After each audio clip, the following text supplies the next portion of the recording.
Bien, estamos aquí una vez más después de que se interrumpió la transmisión en el video anterior. Retomamos el asunto. La predicación del día de hoy va a versar sobre la familia de la fe, que hemos venido trayendo este tema, pero ahora específicamente hablaremos de que la familia de la fe tiene un propietario. Y el pasaje en el que nos vamos a basar es en Mateo capítulo 16, versículos 17 al 20. De esta manera, nosotros vamos a tener la oportunidad hoy de entrar en unas declaraciones que tiene la palabra de Dios respecto de la iglesia. Recordemos que iglesia es sinónimo de familia de la fe y que se han dado interpretaciones erróneas de este texto, y aunque se presta para polemizar, para discutir sobre esto, no voy a tomar esa línea, no voy a mencionar tampoco sistemas religiosos que han simplemente dado una interpretación distinta de la que tiene la propia palabra de Dios, porque quiero decirles que la Biblia se interpreta a sí misma, sobre todo en esos asuntos cruciales de doctrina.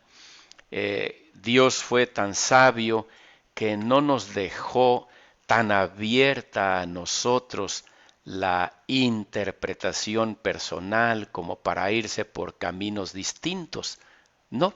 Y en este tema de la iglesia y de su propietario, de su fundador y de las palabras que le dijo Jesús a Pedro respecto de esas llaves y respecto del atar y desatar, bueno, la propia palabra de Dios tiene su interpretación, de modo que no tenemos nosotros por qué decir, bueno, mi opinión es esta o mi opinión es aquella. No, mejor buscamos en la Escritura qué es lo que dice al respecto. Así es que hoy tendremos esta oportunidad de analizar estos textos. También hablaremos acerca de una ciudad impresionante llamada Petra, porque está relacionado ese nombre con lo que aquí vamos a encontrar en la Escritura. Así es que vamos al pasaje en cuestión, Mateo capítulo 16, y leeremos los versículos 17 al 20. Haremos referencia luego a textos anteriores y luego posteriores también, pero este es el central de la meditación. Dice así la palabra de Dios. Entonces Jesús respondió y le dijo: Bienaventurado eres, Simón, hijo de Jonás, porque no te lo reveló carne ni sangre, sino mi Padre que está en los cielos. Mas yo también te digo que tú eres Pedro, y sobre esta roca edificaré mi iglesia, y las puertas del Hades no prevalecerán contra ella. A ti te daré las llaves del reino de los cielos. Todo lo que ates en la tierra habrá sido atado en el cielo, y lo que desates en la tierra habrá sido desatado en los cielos. Entonces mandó a los discípulos que no dijeran a nadie que él era el Cristo. Señor, te damos gracias en esta mañana porque tenemos esta oportunidad y privilegio de entrar en los tesoros que tienes revelados en tu santa palabra. Algunos son tesoros escondidos, muy escondidos, pero otros tesoros están a la vista del lector.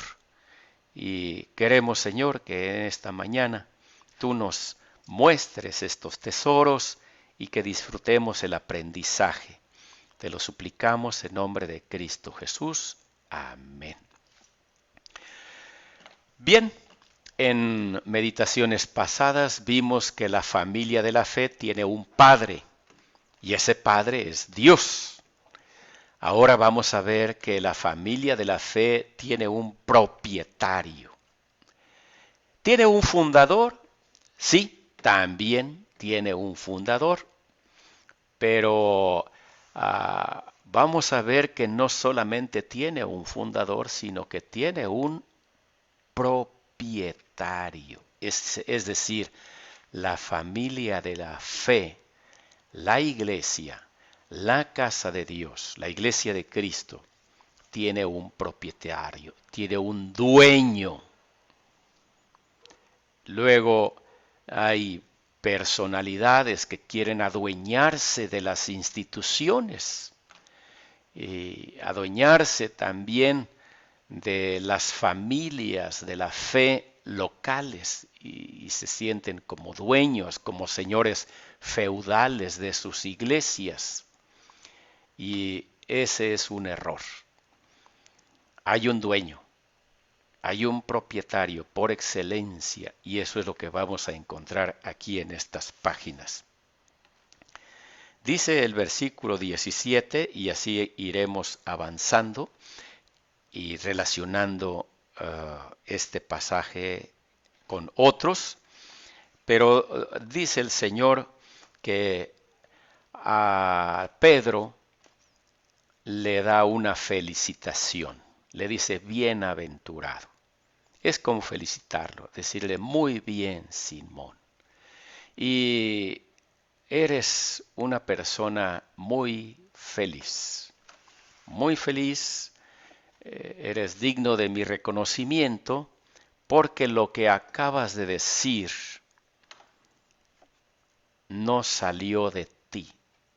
Vaya, esto es impresionante, parece que está elevando a Pedro al decirle, bienaventurado eres Simón, hijo de Jonás. En el griego dice Bar Jonás, porque Bar significa hijo. Es una sola palabra, pues, en el griego Bar Jonás, ya traducida al español, necesariamente se requieren hasta 3 palabras, ¿no? Hijo de Jonás.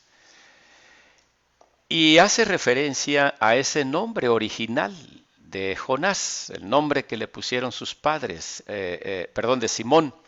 Su padre Jonás le puso Simón, ese es el nombre de este discípulo.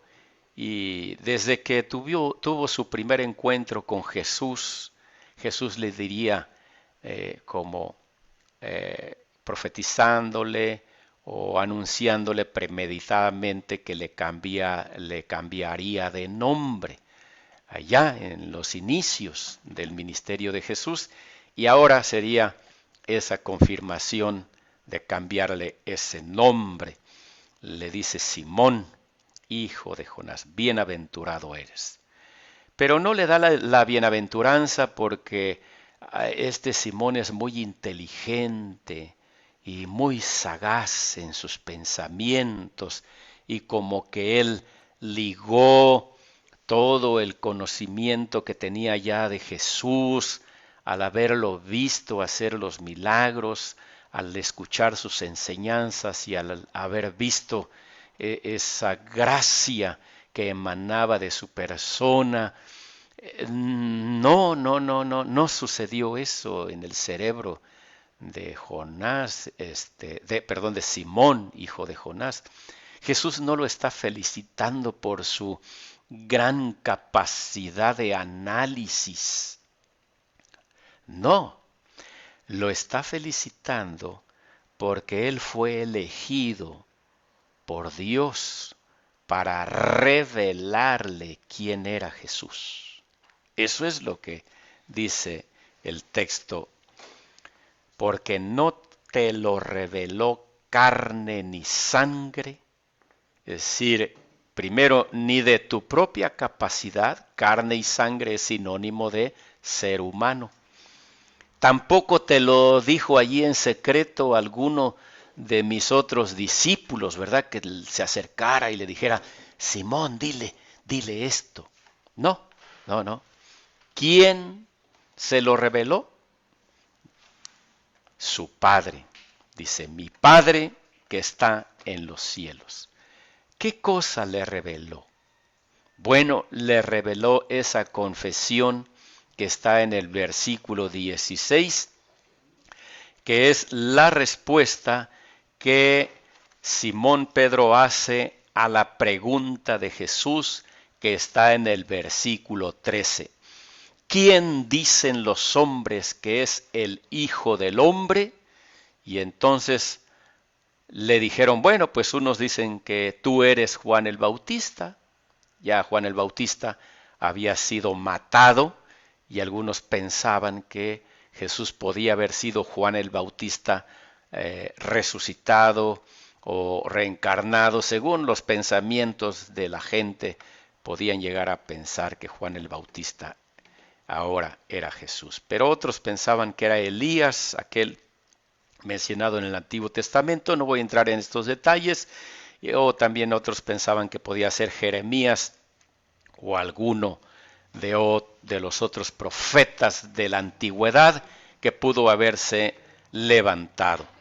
Entonces Jesús les hace la pregunta directa a ellos en el versículo 15 y les dice, ¿quién dicen que soy yo? Ustedes. ¿Quién dicen ustedes que soy? Porque era necesario que él mismo escuchara de sus apóstoles lo que pensaban. Pero no llegó ese pensamiento, nadie habló, nadie se atrevió a hablar lo que ellos pensaban. Y fue bueno, porque entonces interviene el Padre y elige a Pedro para que exprese lo que dice el verso 16. Tú eres el Cristo, el Hijo del Dios viviente. Tú eres el Cristo, el Hijo del Dios viviente. Entonces, por eso Jesús le expresa esta bienaventuranza a Pedro, porque el Padre le revela a Pedro quién es Jesús y Pedro lo expresa en sus palabras. Pero es revelación del Padre, no es un argumento de Pedro o de alguien que se lo haya susurrado. Fue el Padre que en el interior se lo hizo saber. Así aclarado esto, Pedro no tiene ningún mérito en el asunto, porque fue elección simplemente de Dios.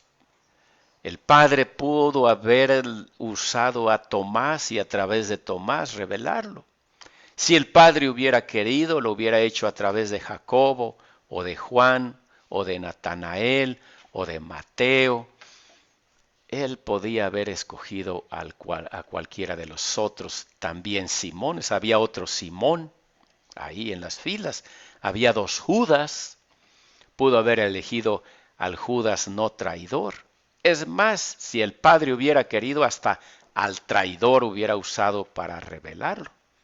Pero el Padre quiso elegir a Pedro con un propósito que luego Jesús va a mencionar allí enseguida. Así es que queda esto claro. Cuando el Padre elige a alguien, ese alguien no tiene ningún mérito en haber sido elegido. Más bien el Padre elige a alguien porque Él, el Padre, tiene un propósito para esa persona. Y eso es de gracia, solamente de gracia. Cabe aclarar que cuando el Señor elige a alguien para que predique su palabra, para que pastoree una iglesia, no hay ningún mérito en la tal persona, ningún mérito. Es totalmente la gracia de Dios electiva lo que lleva al Padre a escoger a algunos porque tiene un propósito para sus vidas.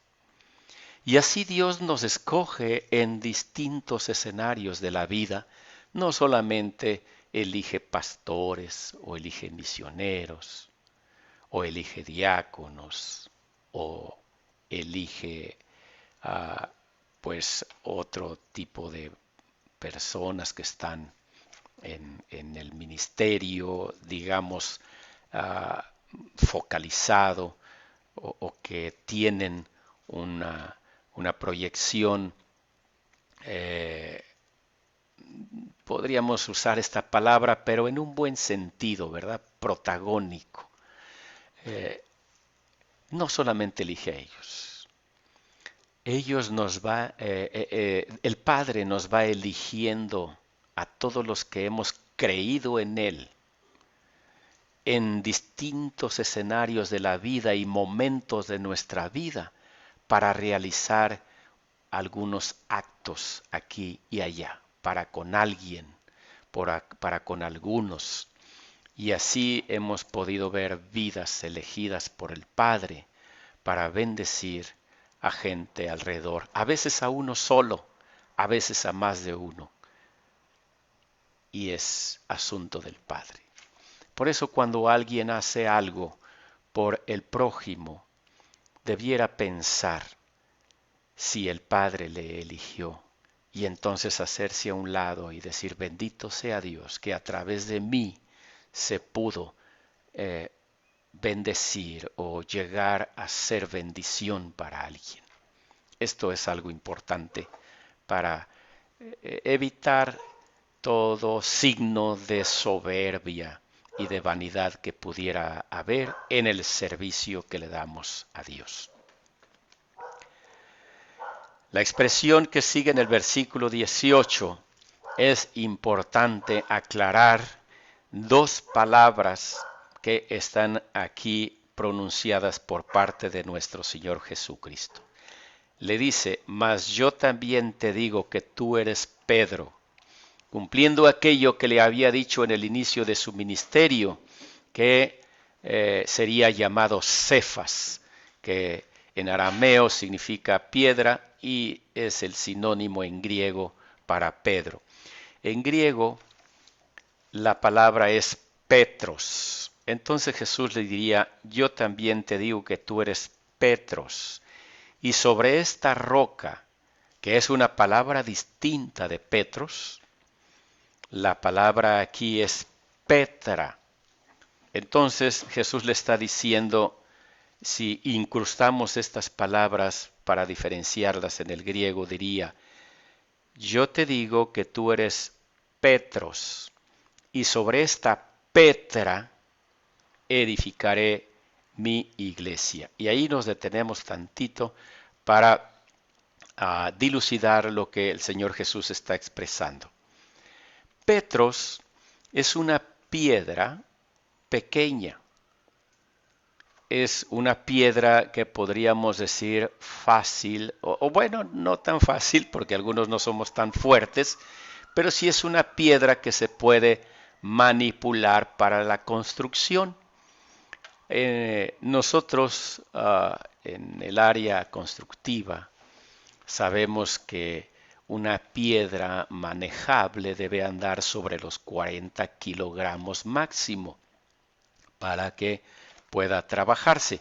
Ya piedras más grandes, pues se requiere que entre varios trabajadores las muevan, inclusive utilizando palancas. Bueno, todavía esas piedras podrían encajar en la definición de Petros, aunque Petros tiene más la intención de dirigirse a piedras que una persona puede mover. Sin embargo, Petra se refiere a piedras o rocas, macizos de piedra que no pueden mover las personas, ni juntándose un grupo de personas con palancas y demás se pueden mover esas petras. Son verdaderas extensiones de roca. Y así conocemos, por ejemplo, en México la Peña de Bernal. Eso es para darnos una idea de lo que es petra. Esa sería una petra. Y en español usamos peña para mencionar una gran roca. Y aquí es donde quiero traer a colación esa ciudad, una de las maravillas del mundo antiguo. No está seleccionada dentro de las 7. Realmente las razones por las que se seleccionaron 7 las desconocemos. Solamente fue allá en los primeros, pues ya siglos muy lejos, cuando algunos historiadores se les ocurrió escoger 7 maravillas específicamente relacionadas con la construcción. Precisamente, si ustedes se dan cuenta, de las 7 maravillas del mundo están relacionadas con la construcción. Aún el coloso de Rodas, pues es un coloso que está construido, tiene obra constructiva. Los jardines colgantes de Babilonia también son una obra arquitectónica que en la actualidad podríamos incluirla dentro de lo que conocemos como arquitectura del paisaje. Y todavía más allá, pues existen ahora estos garden, todos estos que está empezando a cobrar moda, el hacer jardines en las azoteas. Bueno, eso existe, imagínense, desde cuántos siglos antes. Pero Petra no está ahí incluida entre las 7, sin embargo es una de las maravillas del mundo antiguo. Petra es una gran ciudad construida sobre una gran roca y que este pueblo o conjuntito de tribus decidieron allí hacer su ciudad. Y hicieron excavaciones dentro de la roca, allí hicieron sus viviendas y de esta manera permanecían también ocultos a los ojos de sus enemigos para no saber cuánto armamento tenían ni cuántos guerreros disponía la ciudad para defenderse, de modo que muchos siglos permaneció inexpugnable. Eso es Petra. Y creo que ahora cuando nosotros pensemos en el significado de lo que Jesús está diciendo y lo asociemos con esta maravilla del mundo antiguo, la ciudad de Petra, podremos tener una idea más cercana de lo que Jesús estaba queriéndole decir a Simón, a sus discípulos y también a nosotros a través de los siglos. Entonces no se refiere a Simón, no se refiere a Simón. A Simón ya le dejó el sobrenombre de Petros, pero no le dijo Petra. A Simón no le dijo Petra, le dijo Petros. Y sobre esta Petra, no dijo sobre este Petros, no, sino sobre esta Petra edificaré mi iglesia. Claramente el Señor Jesús está refiriéndose a algo distinto de Pedro cuando dice que sobre esta Petra va a edificar su iglesia. Lamento que algunos hayan confundido en su interpretación sincera, hablando de los intérpretes sinceros, que hayan hilvanado la declaración de Jesús de que sobre esta Petra edificaría su iglesia, pensando que la edificaría sobre sobre Petros, sobre Pedro. Fue un error y, y lo lamento por esos intérpretes que pudiera encuadrar dentro de la sinceridad. Pero también lamento que otros pudieran tener motivos mezquinos, motivos egoístas para sustentar esta interpretación y todavía sostenerla hasta nuestros días. Algunos, imagínense ustedes, algunos todavía conscientes de que eso no es lo que quiere decir el pasaje. Eso todavía está peor. De modo que un expositor de la Biblia veraz, apegado a las Escrituras y honesto delante de Dios, delante de sí mismo y delante de sus oyentes, cuando encuentra errores de interpretación que han permeado por siglos y siglos, debiera decir: esto está mal. Hemos estado equivocados por tanto tiempo en este asunto. Como aquel que viene a mi mente y ustedes recordarán fácilmente, pensando que la que la tierra era cuadrada. Sin ningún fundamento bíblico, antes al revés, había evidencias en la escritura acerca de la redondez de nuestro planeta, pero bueno, ¿por qué estar sosteniendo esto como un dogma de fe cuando la Biblia no tiene intenciones de ser un libro científico? Jamás debiéramos incurrir en esas áreas como queriendo establecer dogmas de fe en ese sentido. Espero que esta explicación haya sido útil a mis amados oyentes y comprendan que Jesús no está diciendo que edificaría la iglesia sobre Pedro, sino sobre una roca mucho más grande, y esa roca es Jesús mismo.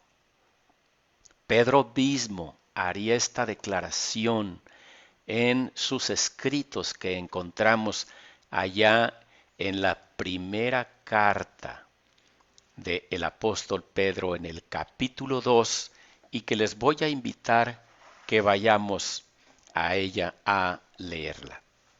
Dice el pasaje allí en el capítulo 2 de Pedro, voy a irme hacia allá para hacer esta lectura, desde el versículo 1 al 8, para cobrarle esa hilación y no solamente quedarnos con el pasaje que quiero mencionar, porque quiero decirles también que muchas veces es peligroso hacer mención a un pasaje exclusivamente a ese texto y no ver lo que hay alrededor, porque existe el peligro de que ese pasaje esté hablando de otra cosa y como coinciden algunas palabras ahí, los ligue uno con otro texto. Eso es muy, muy peligroso. Por eso procuro leer más allá del texto en sí que hace mención. Entonces vamos a leer desde el versículo 1 hasta el versículo 8. Dice así, y la carta es la primera de Pedro, es decir, es Dios hablando a través de Pedro. Habiendo pues dejado toda maldad, todo engaño, hipocresía, envidia y toda maledicencia, y se refiere a los creyentes ya en Cristo, habiendo dejado todo esto, deseen como niños recién nacidos la leche de la palabra no adulterada, para que por ella crezcan para salvación, puesto que han probado que el Señor es bondadoso, acercándose a Él, piedra viva, que fue ciertamente rechazada por los hombres, pero delante de Dios es elegida y preciosa. También ustedes sean edificados como piedras vivas en casa espiritual para ser un sacerdocio santo, a fin de ofrecer sacrificios espirituales agradables a Dios por medio de Jesucristo. Y menciona a Jesucristo. Por esto contiene la Escritura: He aquí, pongo en Sión la piedra del ángulo, escogida y preciosa, y el que cree en él jamás será avergonzado. De manera que para ustedes que creen es de sumo valor, pero para los que no creen, la piedra que desecharon los edificadores, esta fue hecha cabeza del ángulo, y piedra de tropiezo y roca de escándalo. Aquellos tropiezan, siendo desobedientes a la palabra, pues para eso mismo fueron destinados. Entonces, el apóstol Pedro está declarando aquí en el versículo 4, acercándose a él, a Jesucristo. Se está refiriendo al Señor en el verso 3, puesto que han probado que el Señor es bondadoso, acercándose a él, piedra viva, la que Dios escogió, la elegida, dice en el verso 4, y al final, delante de Dios, elegida y preciosa, rechazada por los hombres, porque pues al grado que lo crucificaron. Pero el Señor esa la eligió, dice, y es preciosa. Y hace referencia luego en el versículo 6 a una declaración que está allá en Isaías y luego también en el libro de los Salmos, en el versículo 8, como proféticamente Jesús sería esa piedra que Dios habría escogido para que sobre esa piedra nosotros, los creyentes, fuéramos edificados. Entonces, la familia de la fe tiene un fundamento firme, grande, rocoso, que es Cristo el Señor. Pero además, la expresión de Jesús allí en el pasaje que tenemos de Mateo dice mi iglesia, mía. Él es el propietario, Él es el dueño. La palabra mí en español tiene al menos dos acepciones por donde correr: mío, mía, de propiedad, y también mío o mía de pertenencia. Y nosotros usamos mi iglesia. ¿Cuál es mi iglesia? Y entonces decimos el nombre de nuestra iglesia, mi iglesia. Pero tenemos que estar siempre conscientes cuando lo expresamos así, que usamos la palabra mío o mía en el sentido de pertenencia. Mi iglesia, la iglesia a la que pertenezco es tal, ¿verdad? Tengo un sentido de pertenencia y es válido decir mi iglesia y disfrutarlo, decir, yo pertenezco a tal iglesia, esa es mi iglesia. Pero no perder de vista el significado de propiedad que tiene mí. Y ahí es donde nosotros nos hacemos a un lado porque decimos, en el sentido de propiedad no es mi iglesia. En el sentido de propiedad, la iglesia es de Cristo. Él es el dueño. Él la compró, dice la Escritura. Él la compró con su preciosa sangre. Es decir, Él estuvo dispuesto a dar su vida por esa iglesia. Él es el dueño de la iglesia, Él es el propietario de la iglesia. Y como iglesia y familia de la fe son sinónimos, Él es el propietario, el dueño de la familia de la fe. Qué maravilloso es esto. La familia de la fe tiene un padre, es Dios. Tiene un propietario, un dueño que la compró. Y ese es Jesús, Jesucristo, nuestro Señor, nuestro Salvador, que dio su vida para poder hacerse de una congregación de creyentes en Él y al que Él llamaría iglesia. Y que es la palabra que más ha trascendido, pues, y también que más se usó aquí en los escritos del Nuevo Testamento. Y que aunque familia de la fe y casa de Dios también son sinónimos, pues el uso de estas expresiones es menor, pero no por eso de menos valor, porque son sinónimos. Entonces, es algo hermoso cuando hablamos de la familia de la fe, hablar que tenemos un dueño. Y también que la familia de la fe descansa sobre un gran macizo de roca inmovible, que es Cristo el Señor. Y por eso la declaración enseguida que Jesús va a hacer allí es importante seguirle el curso. Mi iglesia, esta roca, dice, sobre esta roca edificaré mi iglesia y las puertas del Hades no prevalecerán contra ella. Esta parte es importante explicarla también porque ha habido también intérpretes bien intencionados, yo quiero ser también bien pensado, no mal pensado, que se pueden ir por otro camino. Pero es necesario analizar el texto para saber lo que aquí está queriendo decir el Señor.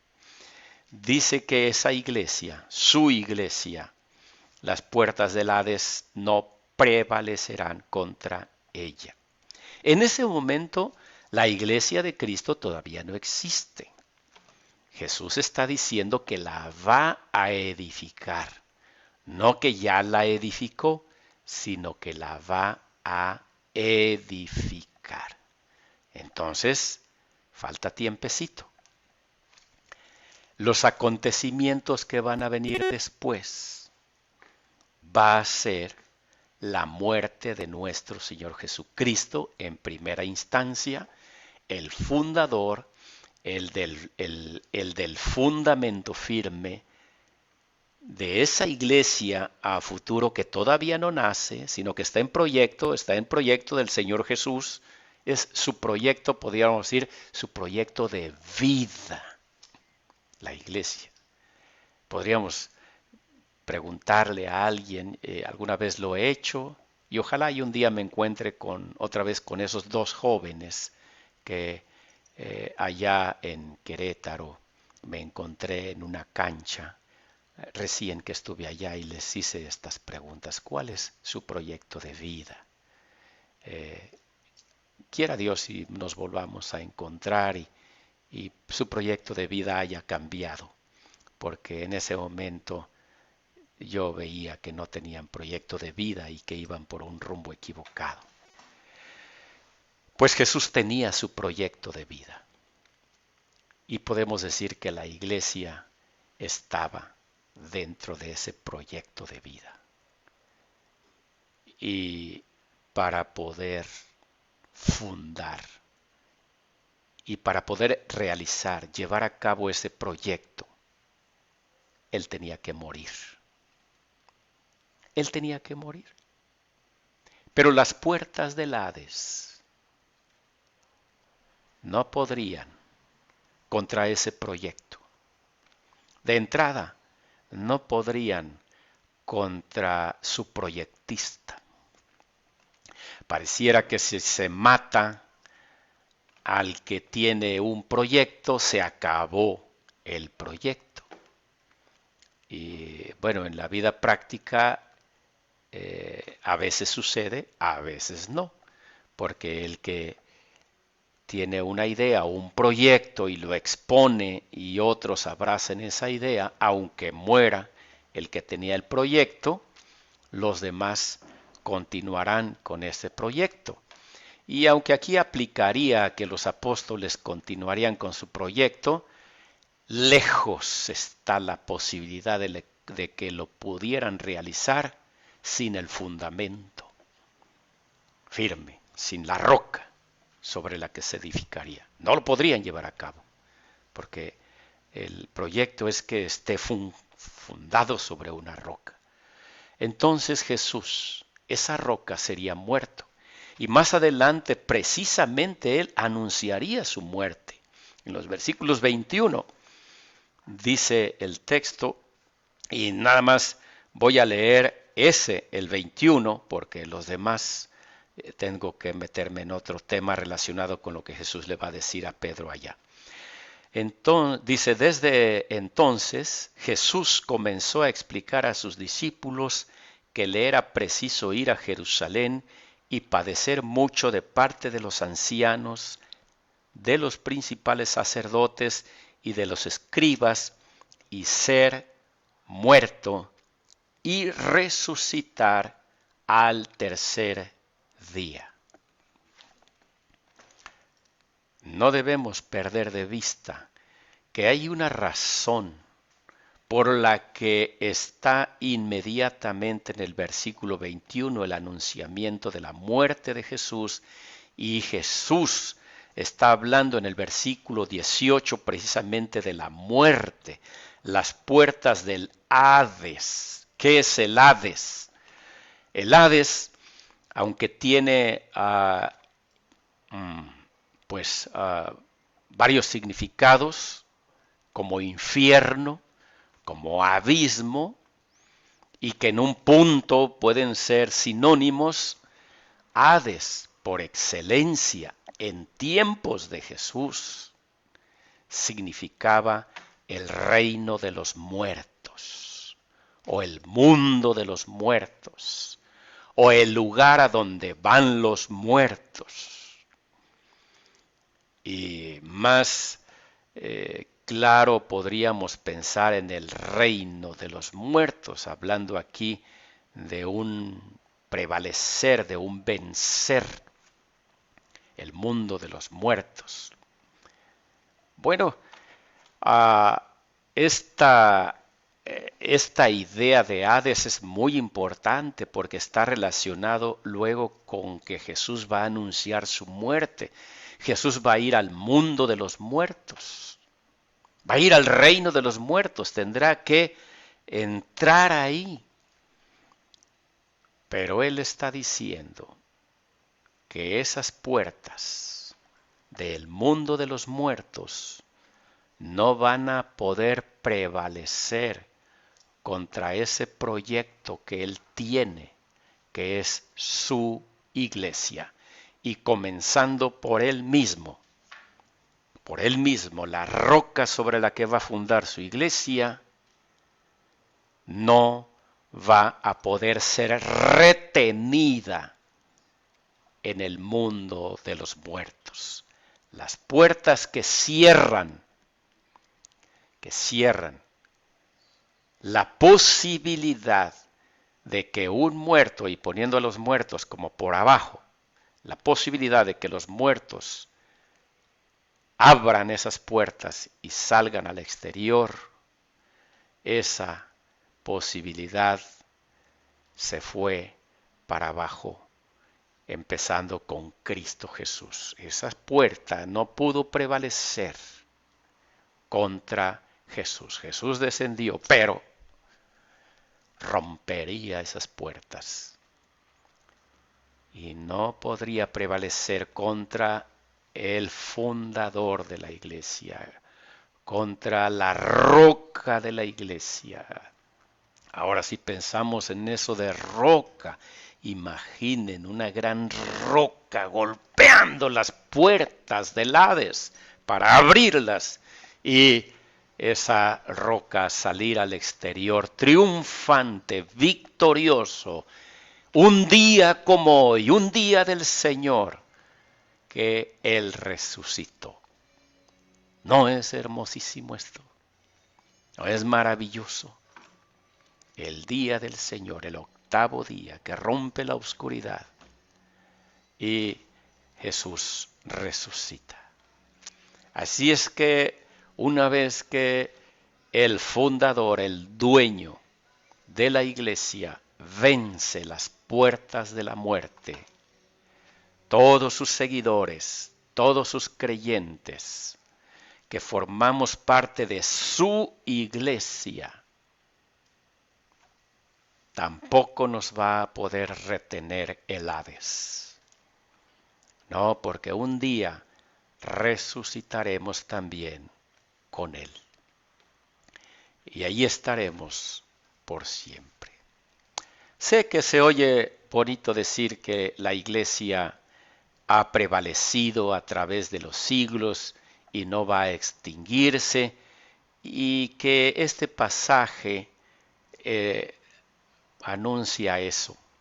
Se oye bien, pero está lejos de algo más profundo todavía, que es las puertas de la muerte no pueden retener a los creyentes en Cristo cuando mueren. Porque la iglesia de Cristo no se compone solamente de los vivos que estamos en el aquí y en el ahora. La iglesia de Cristo se compone de todos aquellos que también nos precedieron y que ya murieron y que las puertas del Hades no tienen autoridad sobre ellos, porque el Señor los levantará en el día final. Y de entrada, pues también está dando por allí un atisbo la Escritura de decir que el que muere en Cristo va a un lugar de paz, de tranquilidad, a disfrutar la presencia del Señor en tanto Jesucristo viene por todos, por toda su iglesia. Entonces el pensamiento de que el que muere en Cristo está encerrado su espíritu allí en el mundo de los muertos, mezclado con todos los otros espíritus de los muertos, pues no es lo que dice la Escritura. No es lo que dice la Escritura. Allá en el mundo de los muertos están los muertos espiritualmente y los creyentes en Cristo no están con ellos. Jesucristo narraría una parábola cuando él dice que el que murió, refiriéndose a un pobre mendigo, los ángeles vinieron por él y lo llevaron al seno de Abraham. Entonces las puertas no lo retuvieron. Al otro sí, ni modo, él sí fue llevado allá al mundo de los muertos. Pero aquí estamos en esta enseñanza importante, crucial, de lo que significan estos pasajes ligados luego con los acontecimientos que son narrados después del versículo 20. El versículo 19, que habla de las llaves del reino de los cielos en contraste con el reino de los muertos, que es el Hades, también requiere una explicación aparte. Requiere que le dediquemos un tiempo aparte, porque hay mucho también que rescatar de esto que Jesús está diciendo en el versículo 19. De modo que hoy nos quedamos con esta enseñanza analizando este texto solamente hasta el versículo 18 y claro, mayormente este versículo 18 es el que hemos analizado para dejar para después la explicación del versículo 19. De modo que, mis amados oyentes, es mi anhelo personal, lo puedo decir porque es mi anhelo personal, pero mi anhelo personal queda muy abajo de lo que es el anhelo de Dios. El anhelo de Dios es que los hombres se arrepientan de sus pecados, hombres y mujeres, y también hombres extraviados en su identidad, mujeres extraviadas en su identidad, extraviados todos en el pecado, en el error. Dios espera que se arrepientan de sus pecados, que crean en Jesucristo, su Hijo, a quien envió para morir precisamente por esos pecados y poder ser limpiados y ser salvos.